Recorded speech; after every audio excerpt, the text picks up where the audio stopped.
রানী, আমার প্রণাম নেবেন আপনি। তথাস্তু। আমার মনে অনেক দুঃখ মা। বল, কি জন্য এসেছিস তুই আমার কাছে? আমার এই কুৎসিত চেহারা দেখে কেউ আমাকে পছন্দ করে না, সবাই আমাকে শুধু ঘেন্নাই করে। এখন তুই কি চাস আমার কাছে? মা, আমাকে আমার সৌন্দর্য ফিরে পাওয়ার মতো একটা উপায় দিন মা, একটা উপায় বলুন। ঠিক আছে, জঙ্গলের ধারে যে পুকুরটা আছে সেই পুকুরে গিয়ে ওম নমঃ শিবায় বলে তুই একটা ডুব দিবি, দেখবি তুই তোর সৌন্দর্য ফিরে পাবি। ঠিক আছে মা, ঠিক আছে। তবে হ্যাঁ, একটা কথা মনে রাখিস, একটাই ডুব। আচ্ছা ঠিক আছে মা, আমি মনে রাখবো, মনে রাখবো আমি। জয় মা। যা। জয় মা।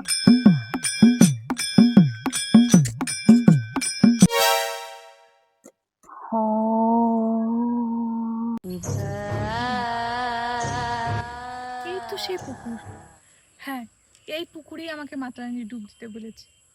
যাই, ডুবটা দিয়ে আসি।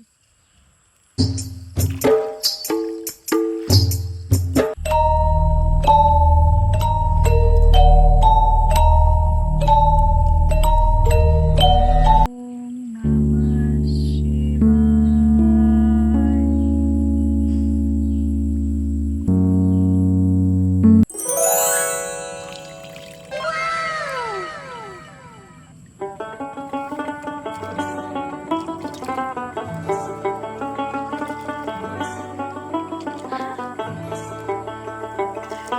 আমি সুন্দর হয়ে গেছি, আমি সুন্দর হয়ে গেছি।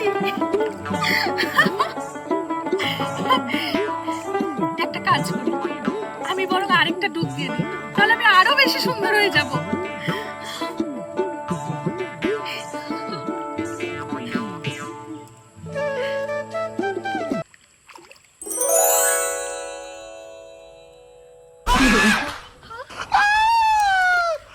এ কি হলো আমার?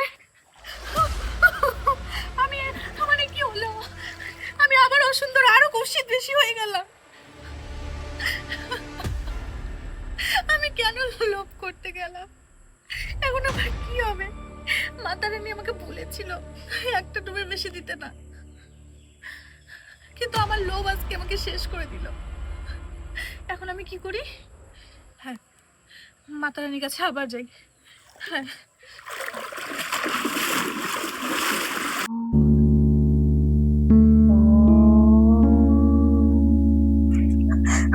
মা, আমাকে বাঁচান মা।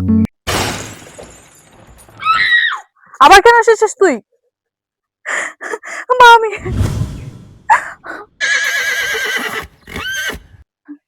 আমি আরো বেশি কুৎসিত হয়ে গেছি মা। কটা ডুব দিয়েছিলি? দুটো ডুব দিয়েছি। তোকে তো আমি বলেই দিয়েছি যে তুই একটা ডুবের বেশি দিবি না। আমি বুঝতে পারিনি মা, আমি ভেবেছিলাম যে আরেকটা ডুব দিলে হয়তো আরো বেশি সুন্দর হয়ে যাব, সেই লোভে আমি একটা ডুবের বদলে দুটো ডুব দিয়েছি। আমায় ঠিক করে দিন মা। মূর্খ, তোকে আমি তো বলেই দিয়েছি যে একটা ডুবের বেশি তুই ডুব দিবি না, তারপরে তুই দুটো ডুব দিতে গেছিস। এবার তুই বোঝ, এভাবেই তোকে থাকতে হবে সারা জীবন। আমার চোখের সামনে থেকে দূর হয়ে যা পাপী।